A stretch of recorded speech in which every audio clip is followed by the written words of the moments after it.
indodakazi yethu isizophila nabantu abacebile. Oh Nkosi yami. Ngalindi uyeshe kufana aqala sixoxisane nomndeni wakhe ngalokho kungenzeka babe nembono eminingi sobe sesiyanquma ukuthi senze njani emveni kwalokho. Kodwa Yini? Mohide manje ubuvele wazi ukuthi khona okwenzakalayo phakathi kwabo bobabili, ha? Benihlela ukungitshela nini? Ngempela yini inkinga yenu? Auntie, Mama. Kusuka manje wena usuzongibiza ngomama wakho. Qhubeka. sekuyahlwa manje auntie, kumele ngihambe. Kulungile-ke nihana nihambe kahle. Yebo. Ninakakele. Nenze isiqiniseko sokuthi niyavakasha noma nini kukini la. Njalo. Hayi nisale. Ravati, hamba naye emotweni hamba. Mlandele hamba. Hamba. Ubuye maduze.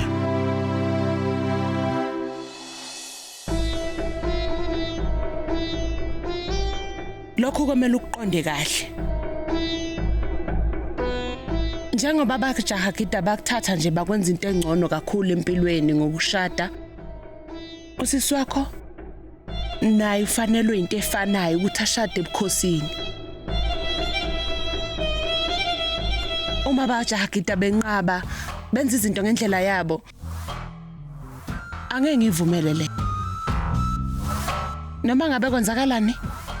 Uyash no Rivati kumele bashade. Ukukhumbule lokho kahle. Ungwakajahagida. Hayi nje umalokazana. Kodwa umamezala wabo bonke abafazi bakhona kwaJahagida.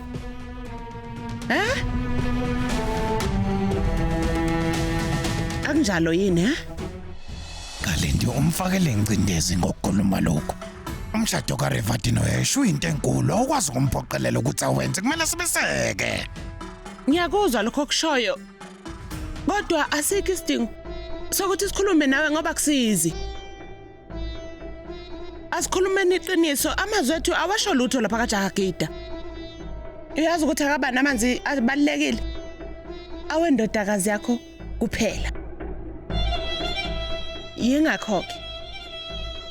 Yingakho-ke ngingenandaba ukuthi wenzani nini kuphi noma kanjani. Into engifunayo ukuthi uYashi ashade noRivati wami. Ilokho nje.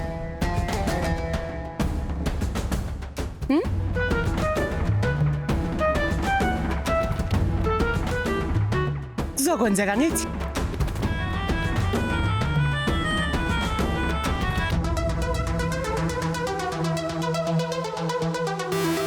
Azame. Kwenza njani Lila? Isinqumo sami sokushada noYashi sekufaka enkingeni. Hayibo uyahlanya yini wena masikhuluma umbhedo? Akuyona lento oyicabangayo. Empilweni mina ngiyakujabulela kakhulu. uYashi owumlisa okahle kabi. Futhi yonke into izohamba kahle.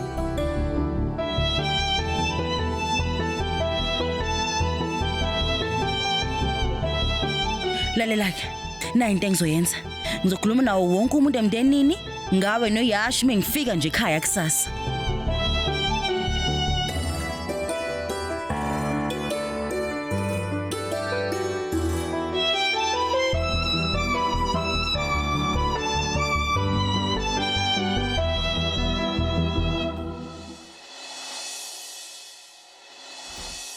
Gongo. Bengitshela ukuthi emva ukuthi ngenzile iphutha elikhulu ngangeke ningixolele kodwa nonke nina ngixolele. Ngiyabonga kakhulu ngokunginikeza elinye ithuba. Izandla zidlula ikhanda. Konke kusolunga shwena. Uma nje wena uzoziphatha kahle. Yebo gogo, angeke ngiphinde iphutha elifana naleli. Futhi ke uma ngabe uAJ kazangazama eduze kwami, impela ngabe nje kuye kwaphela ngami. Sengibonga ungeseka kwakhe. Yebo AJ. Wagcinile amazwi akho wazwatholela nendodakazi yami umkhwenyana. Empeleni angazi nokuthi ngikubonge kanjani ngempela. Uma indodakazi yami isishadele emndenini ocebile njengowakho, inkinga zami izophela. Ungakhathazeki. Yabona lo mfana ngemkhethela uShweta. Uyithobile futhi unenhliziyo enhle.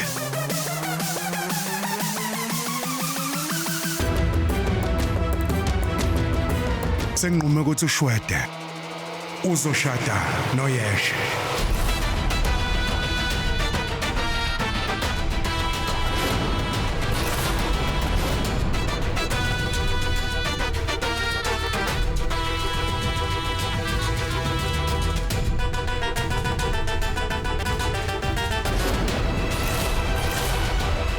AJ izolo sikhulumile ndoda ukuthi ungazenza izinqumo ngempilo yami. Kodwa komshado futhi ukwenza noShweta.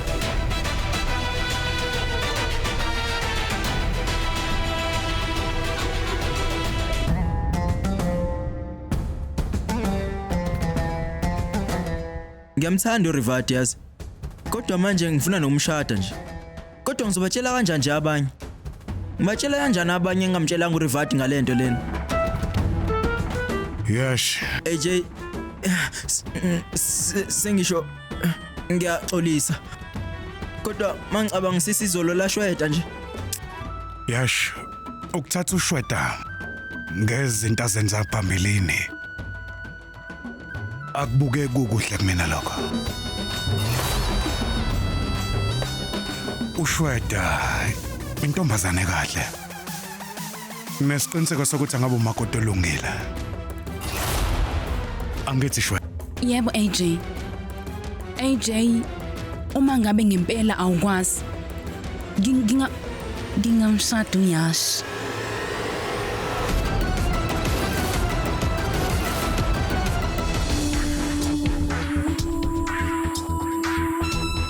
Durga. Ngiyathemba ukuthi weneme ngesinqumo sami. AJ, uma ngabe ususithathile isinqumo kusho ukuthi sifanele.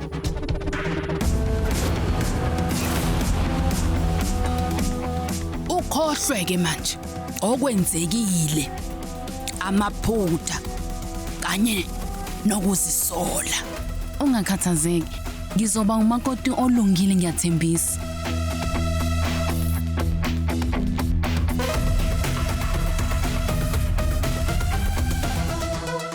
Yashima.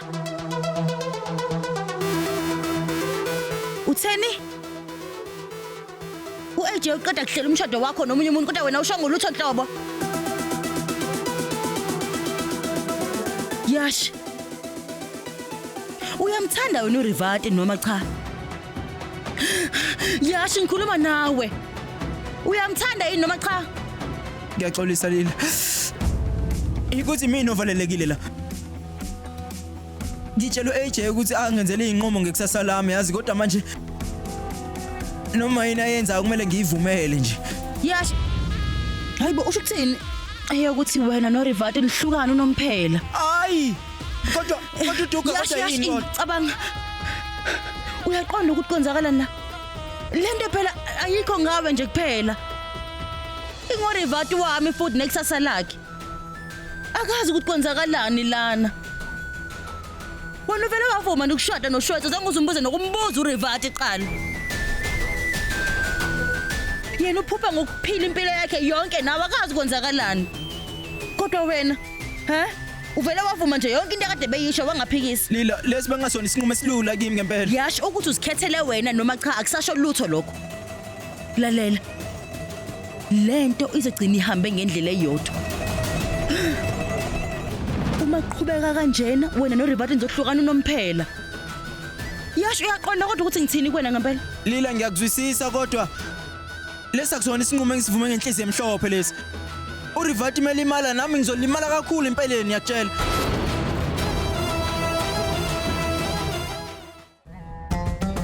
Kodwa Lila Jombo AJ sengenzele ukukhulu kangaka. Awungitshele lokho kodwa. Ngizokwenza kanjani ukuthi mina ngiphikisane naye ezinqumeni zonke? Yash. Lalela. Angithi kubo AJ ubekukhathalela. Ubezokubuza ngithi ukuthi wena yini ngempela oyifunayo. Yash. Ngilalela. Mina ngiyakholwa ngempela ukuthi kumele umtshele ngempela uAJ iqiniso ukuthi uhambile wayonika izinhliziyo yakho komunye umuntu. Angithi na uqeda kusho ukuthi uAJ umuntu olungile. Nami ke ngikwaziyo kahle ngaye ukuthi nje ukube ubazi ukuthi khona omunye umuntu omthandayo wena ube ngiyakaza kuphoqa inhlobo ukuthi ushade. Asambe somtshela. Okwangempela Lila mina nginaso isibini sokubhekana naye.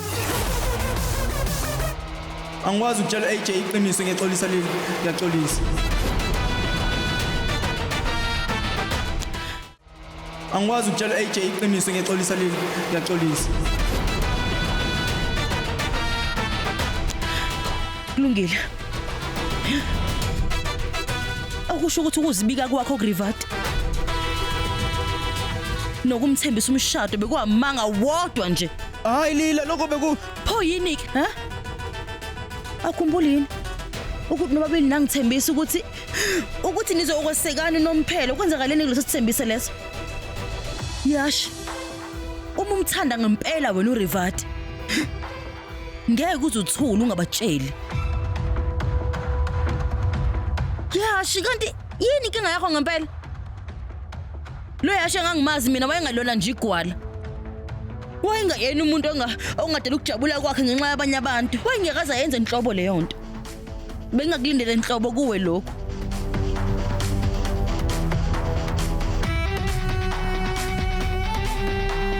Futhi Yash. Njengoba ngibona njengosisi kaMakoti. Ungakhohlwa ukuthi uRivati usiswami. Futhi hayi nje wena kuphela.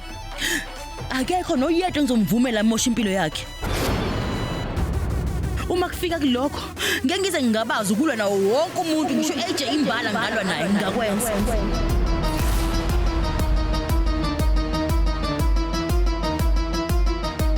kodwa Lila